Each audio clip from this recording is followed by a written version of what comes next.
Politique Première avec vous, Véronique Jacquier, bonjour. Bonjour. Vous nous dites ce matin que l'UMP a besoin de vacances et toujours besoin d'argent. Oui, le Sarcoton continue jusqu'au 31 juillet. Alors les membres de l'UMP ont décidé de se montrer très raisonnables parce qu'évidemment, dans ces cas-là, il faut montrer l'exemple. Donc c'est une info BFM Télé. Les journées parlementaires de l'UMP sont annulées. Elles devaient avoir lieu fin septembre à Saint-Raphaël. Donc avec les députés et sénateurs, c'est ça? Tout à fait. Qui est journée parlementaire qui réunit députés et sénateurs. Qu'est-ce qui se passe en coulisses?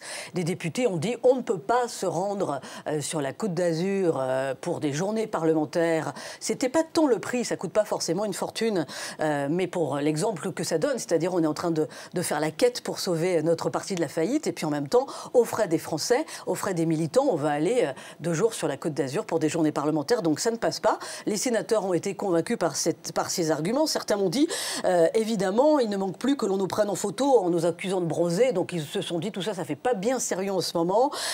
Donc les sénateurs n'iront pas à Saint-Raphaël. Du coup, les députés disent nous, on ne va pas y aller non plus. Donc le rendez-vous varois n'a plus d'intérêt. Ça paraît assez incroyable d'annuler un rendez-vous comme ça. Est-ce que l'UMP organise quelque chose quand même à la place?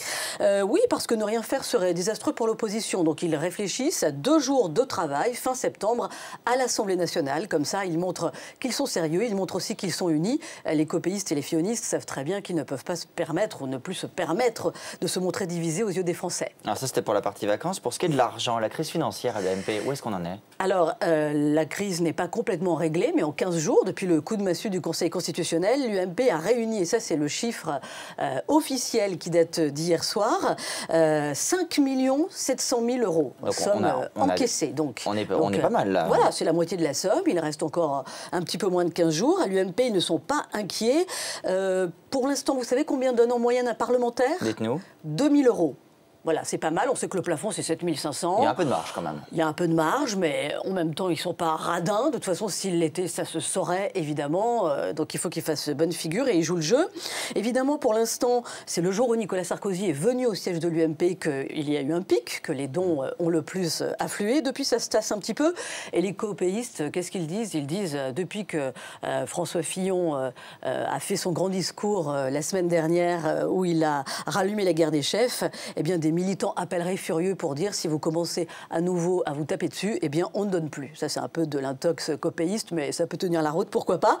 Petite anecdote, sachez que même le Parti communiste a donné à l'UMP pour sauver le parti de la faillite. Ça c'est pas banal. Oui, le Parti communiste, la fédération de Oulin dans le Rhône a donné 1 euro symbolique.